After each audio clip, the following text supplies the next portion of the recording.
विद्यार्थियों, मैं गौरव कार्की आप सभी का राजनीति विज्ञान की इस ऑनलाइन कक्षा में स्वागत करता हूं। विद्यार्थियों, इससे पूर्व हम लोगों ने समकालीन विश्व राजनीति के अंतर्गत जो हमारा चैप्टर चल रहा था दो ध्रुवीयता का अंत, उसके अंतर्गत सोवियत संघ और उसके विघटन के कारणों के बारे में हम लोगों ने चर्चा की थी। विद्यार्थियों, आज हम इसी अध्याय को आगे बढ़ाते हुए मिखाइल गोर्बाचेव के बारे में जानने का प्रयास करेंगे।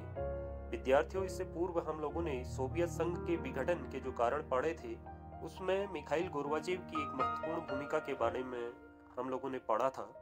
आज हम मिखाइल गोर्बाचेव को और अधिक जानने का प्रयास करेंगे।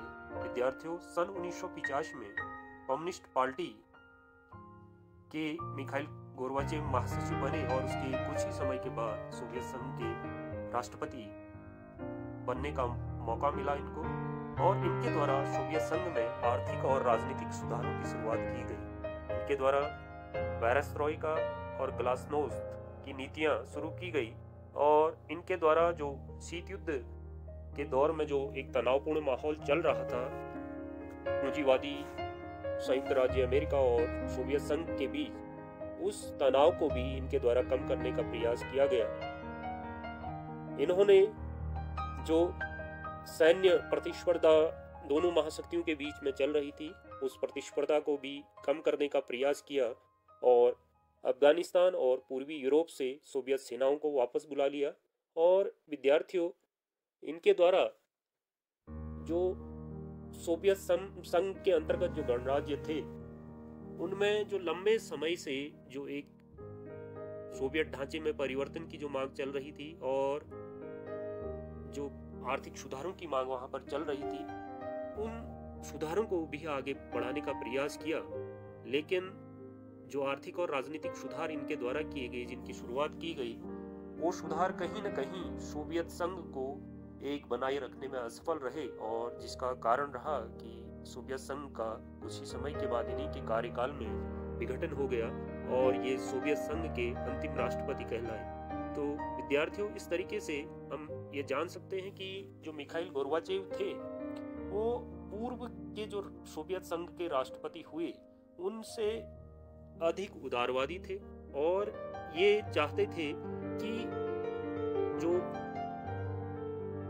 पूंजीवादी और जो लोकतांत्रिक राष्ट्र थे, उनसे जो सोवियत संघ जिस तरीके से हम कह सकते हैं कि तकनीकी रूप से और जो आर्थिक तरक्की जो है पश्चिमी राष्ट्र जिस गति से कर रहे थे, उसमें निरंतर पिछड़ते जा रहा था। निरंतर जो है इसकी जो गुणवत्ता है इसके उत्पादों की, वो गिरती जा रही थी, और निरंतर जो सोवियत संघ की अर्थव्यवस्था वो कमजोर होते जा रही थी। तो इनका मानना था कि समय रहते सोवियत संघ में नए सुधार करने होंगे। सोवियत संघ का जो पुराना ढांचा है उसमें परिवर्तन की आवश्यकता है। परिवर्तन के साथ साथ इस ढांचे में हम कह सकते हैं कि लोगों को अधिक से अधिक छूट देने की आवश्यकता है। लोगों जो समाज है उसका पुनर्निर्माण की आवश्यकता है। तो इनके द्वारा दो महत्वपूर्ण नीतियां सोवियत संघ में लागू की गई, जिनको हम पेरेस्ट्रोइका और ग्लासनोस्त के नाम से जानते हैं। सर्वप्रथम हम पेरेस्ट्रोइका को समझने का प्रयास करेंगे। विद्यार्थियों, पेरेस्ट्रोइका का अर्थ पुनर्संरचना और पुनर्गठन से है। इसके अंतर्गत समाज की जो सोवियत समाज की जो सोवियत संघ के अंतर्गत जो समाज था, उसकी जो पुरानी कठोरताएं थी, जो कठोर अनुशासन वहां पर हुआ करता था, एक आप कह सकते हैं कि बहुत ही जो नियम कानून थे बहुत कठोर थे, और हम कह सकते हैं कि वहां पर रक्त और लौह की नीतियों का अनुसरण किया जाता था। उन कठोरताओं का अंत करके मनुष्य के आर्थिक, सामाजिक और राजनीतिक मार्ग प्रशस्त किया जा सकता है। इस सोच के साथ वहां पर समाज का पुनर्गठन या पुनर्संरचना करने की बात कही गई। इसके अंतर्गत सामाजिक आर्थिक प्रगति में तेजी लाना। विद्यार्थियों, पेरेस्ट्रोइका जो ये नीति थी, इसके अंतर्गत कि समाज का पुनर्गठन करके जो आर्थिक प्रगति सोवियत संघ की अवरुद्ध हो चुकी है, सामाजिक जो समाज बिल्कुल बंद पड़ा हुआ है, लोगों को जो है अपनी बातों को कहने की आज़ादी नहीं है, तो इस तरीके के समाज में परिवर्तन लाके उसका पुनर्गठन करके, आर्थिक ढांचे का जो है परिवर्तन करके, उसका पुनर्गठन करके उसकी प्रगति को तेज किया जाए, यह इस नीति का मुख्य उद्देश्य था। तथा समाज में व्यापक रूप से लोकतांत्रिकरण करना, कि समाज का जो ढांचा है वो एक ही पार्टी पर निर्भर है और उन पार्टियों के उस पार्टी के अंदर भी कुछ लोगों का ही जो है वहां पर बोलबाला है। तो अधिक से अधिक सोवियत जो हम कहें कि राजनीति है उस और जो समाज है उसके अंतर्गत अधिक से अधिक जो है लोकतांत्रिक भावनाओं को जन्म दिया जा सके, अधिक से अधिक लोकतांत्रिकरण उसका किया जा सके, इसके प्रयास इस नीति के अंतर्गत किए जाने थे। और इसके अलावा निजी खेती को प्रोत्साहन, जिस तरीके से जो सार्वजनिक जो है वहां पर खेती होती थी, सारी जो खेतियां थी, हम कहें खेत थे या जो संसाधन थे उन पर राज्य का स्वामित्व था, तो उसमें भी छूट दिए जाने का प्रयास इस नीति के अंतर्गत किया।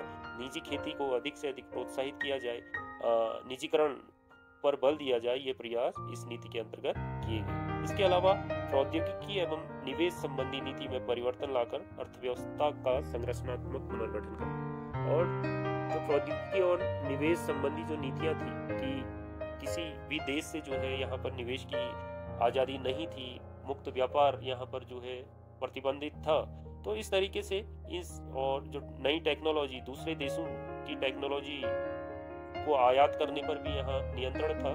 तो इस तरीके से हम कह सकते हैं कि इन सभी नीतियों पर जो है परिवर्तन करना। तो इस तरीके से हम यह समझ सकते हैं विद्यार्थियों की पेरेस्ट्रोइका का अर्थ जो है पुनर्गठन या पुनर्संरचना से था, जो तत्कालीन सोवियत समाज था और उसमें जो जिस तरीके की राजनीतिक, आर्थिक और सामाजिक जो ढांचा था उसमें व्यापक रूप से परिवर्तन करना और उसका पुनर्गठन करना, ताकि सोवियत संघ भी पश्चिमी राष्ट्रों की तरह तरक्की कर सके, वहां पर भी जो है अधिक से अधिक लोकतांत्रिकरण हो सके और जो वहां पर जो आर्थिक विकास गति कर सके, इस उद्देश्य को लेकर इस नीति का जो है आप कह सकते हैं कि मिखाइल गोर्बाचेव के द्वारा इस नीति का अनुसरण किया गया। दूसरी जो नीति थी विद्यार्थियों, वह थी ग्लासनोस्ट। ग्लासनोस्ट का तात्पर्य यहाँ पर खुलेपन से है।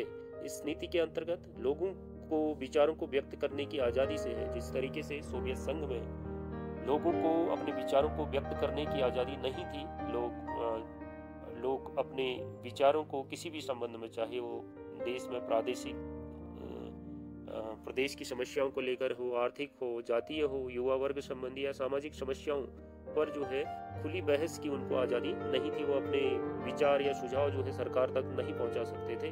तो इस नीति के द्वारा यह प्रयास किया गया कि लोगों को खुली बहस की आजादी दी जाए, ताकि लोगों की राय जानी जा सके, उनका क्या सुझाव है, क्या वो जो है चाहते हैं, यह जाना जा सके। और इसके तहत जो एक कठोर अनुशासन और आप कह सकते हैं कि बहुत ही सख्त नियम कानून वहां पर हुआ करते थे, उससे भी जो है छूट देने का प्रयास लोगों में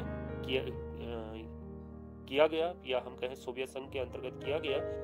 लोगों को अधिक से अधिक छूट दी जाए, उनको अपने विचारों को व्यक्त करने की और उसको जो है सरकार तक पहुंचाने की उसको आजादी हो। और इसके अलावा खुली बहस की अनुमति और बहुदलीय चुनाव की शुरुआत भी जो है इस नीति के तहत वहां पर की गई। तो इस तरीके से हम कुल मिला के यह कह सकते हैं कि ग्लासनोस्ट, खुलापन लाना, कहीं ना कहीं जो हमारी पहली नीति थी पेरेस्ट्रोइका पुनर्संरचना, उसका एक मूल आप कह सकते हैं कि मूल था, क्योंकि खुलापन लाके ही जो है हम पुनर्संरचना कर सकते थे या पेरेस्ट्रोइका की नीति को लागू कर सकते थे। तो इस तरीके से विद्यार्थियों, मिखाइल गोर्बाचेव की ये जो दो नीतियां थी, ये एक महत्वपूर्ण नीतियां थी। इन नीतियों के द्वारा आप कह सकते हैं कि मिखाइल गोर्बाचेव ने जो सोवियत संघ था वहां पर सुधारों के लिए प्रयास किया, आर्थिक और जो राजनीतिक सामाजिक सुधार थे उसको लाने का प्रयास किया। लेकिन जो मिखाइल गोर्बाचेव थे वो धीरे धीरे इन सुधारों को लागू करना चाहते थे, लेकिन इसका उल्टा प्रभाव पड़ा। सोवियत संघ की जो जनता थी उसको जब इन नीतियों के कारण थोड़ी सी छूट मिली, तो वह चाहते थे कि जो है यह जो परिवर्तन हो बहुत तेजी के साथ हो, जिसके कारण बहुत से जो सोवियत संघ के जो गणराज्य थे वहां पर आजादी की मांग उठने लगी। और 1990 और के आते आते आप कह सकते हैं कि सोवियत संघ से बहुत से राज्यों ने अलग होने की घोषणा कर दी और सन 1991 में सोवियत संघ का विघटन हो गया। तो इस तरीके से हम कह सकते हैं कि मिखाइल गोर्बाचेव के द्वारा जो नीतियां आर्थिक और सामाजिक सुधारों की जो शुरुआत, आर्थिक सामाजिक और राजनीतिक सुधारों की शुरुआत जो सोवियत संघ में की गई, उसका एक विपरीत प्रभाव यहाँ पर देखने को मिला। और इन सुधारों के परिणाम स्वरूप सोवियत संघ में जो आजादी वहां के गणराज्यों को मिली, उसने आजादी का दूसरे तरीके से उपयोग किया और सोवियत संघ से इन गणराज्यों ने अलग होने की घोषणा कर दी। तो इस तरीके से यह नीतियां जिस उद्देश्य को लेकर बनाई गई थी, उसको पूर्ण करने में कहीं न कहीं असफल रही। तो विद्यार्थियों, आज हम जो है आज के इस भाग में हम लोगों ने मिखाइल गोर्बाचेव और उनकी जो नीतियां हैं पेरेस्ट्रोइका और ग्लासनोस्त के बारे में पढ़ा, और आज की कक्षा हम यहीं पर समाप्त करते हैं। धन्यवाद।